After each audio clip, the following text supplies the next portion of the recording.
ప్రపంచంలో ఎన్నో బంధాలు ఉన్నా కొన్ని బంధాలు మాటల కంటే గొప్పవి. అవే స్నేహ బంధాలు. మన కష్టాల్లో మన వెంట నిలిచే మనిషే నిజమైన స్నేహితుడు. అలాంటి స్నేహితుడు మన జీవితంలో కలవడం అంటే అదృష్టం. కానీ దేవుడు స్నేహితుడుగా మారితే ఆయన ప్రేమ అపారమైన కరుణ జీవితం మొత్తాన్నే మారుస్తుందా? ఈ వీడియోలో మనం తెలుసుకుందాం. ఒక రాజు కృష్ణుడు, ఒక పేద బ్రాహ్మణుడు కుచేలుడు, ఇద్దరి మధ్య నిస్వార్థమైన ప్రేమ, భక్తి, స్నేహం మన హృదయాన్ని తాకేలా చేస్తుంది. వీడియోలోకి వెళ్లే ముందు ఒక లైక్ చేయండి, మీ ఫ్రెండ్స్ కి షేర్ చేయండి. ఇంకా ఇలాంటి మంచి వీడియోల కోసం సబ్స్క్రైబ్ చేయడం మాత్రం మర్చిపోకండి. అంతేకాదు, కామెంట్ లో మీ బెస్ట్ ఫ్రెండ్ పేరు తప్పక చెప్పండి.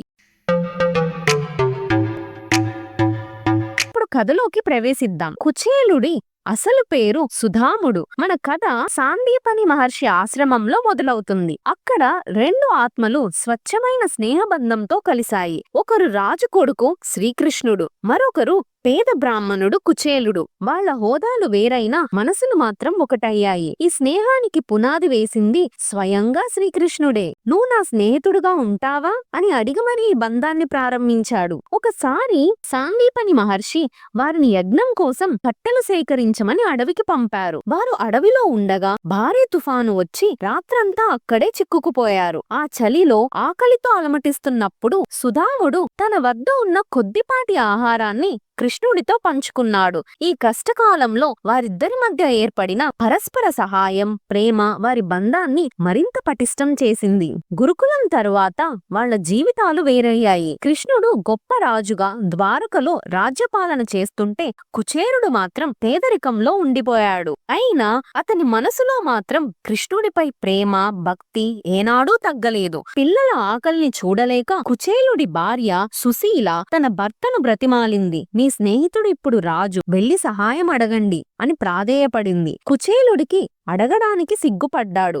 కాని కేవలం కృష్ణుణ్ణి చూడాలనే కోరికతో ద్వారకకు వెళ్లడానికి ఒప్పుకున్నాడు. ఇంటికి వెళ్లేటప్పుడు ఖాళీ చేతులతో వెళ్లకూడదని కుచేలుడి భార్య ఉన్న 4 గుప్పెళ్ల అటుకులను ఒక చిరిగిన గుడ్డలో కట్టి ఇచ్చింది. ఈ చిన్న కానుకను రాజు అయిన కృష్ణుడికి ఇవ్వడానికి కుచేలుడు చాలా సిగ్గుపడ్డాడు. కాని కుచేలుడు వచ్చాడని తెలియగానే కృష్ణుడు తన రాజకార్యాలన్నీ వదిలి పరుగు పరుగునా వచ్చి అతన్ని ప్రేమగా కౌగలించుకున్నాడు. కృష్ణుడు కుచేలుణ్ణి తన సింహాసనంపై కూర్చోబెట్టి స్వయంగా పాదాలు కడిగి పూజించాడు. రుక్మిణీదేవి కూడా మింజామార విసిరింది. వాళ్ల బంధం హోదాలకు అతీతమైనదని ఇది నిరూపించింది. కృష్ణుడు సరదాగా ఏం కానుక తెచ్చావు నా కోసం అని అడిగాడు. కుచేలుడు సిగ్గుతో ఆ అటుకులను దాచడానికి ప్రయత్నించాడు. కాని కృష్ణుడు వాటిని బలవంతంగా తీసుకుని ఇదే నాకు ఇష్టమైన ఆహారం అంటూ ఆనందంగా తిన్నాడు. ఒక గుప్పెడు తిన్నాక రెండో గుప్పెడు తినబోతుంటే రుక్మిణీదేవి ఆపి ఇప్పటికే ఆ గుప్పెడుతో అతనికి అపారమైన సంపద ఇచ్చారు,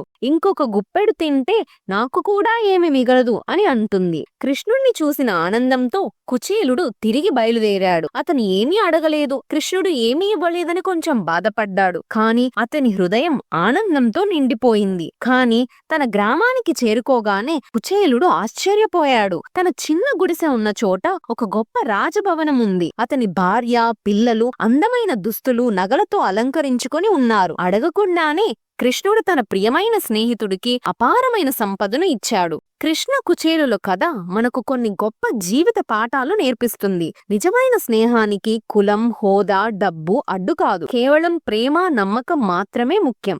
భగవంతుడికి మనం ఇచ్చేది ముఖ్యం కాదు, దాని వెనుక ఉన్న ప్రేమ, భక్తి మాత్రమే ముఖ్యం. భగవంతుడి కరుణకు, దయకు హద్దులు లేవు. నిస్వార్థమైన భక్తులను ఆయన ఎల్లప్పుడూ కరుణిస్తాడు. కుచేలుడి వినయం, కృష్ణుడిపై ఉన్న నమ్మకం వల్లే ఈ అద్భుతం జరిగింది. కృష్ణ కుచేలుల కథ మనకు ఎప్పటికీ ప్రేరణనిస్తుంది. నిజమైన సంపద అనేది డబ్బులో కాదు, స్వచ్ఛమైన మనసులో, మన స్నేహ బంధాలలో మరియు మన భక్తిలోనే ఉందని ఈ కథ మనకు నేర్పుతుంది. ఈ కథ గురించి మీ అభిప్రాయాలేమిటో కామెంట్స్ లో తెలియజేయండి. ఈ వీడియో మీకు నచ్చితే లైక్ చేసి, షేర్ చేసి మా ఛానల్ కు సబ్స్క్రైబ్ చేయడం మర్చిపోకండి. మరో అద్భుతమైన కథతో మళ్ళీ కలుద్దాం. జై శ్రీకృష్ణ.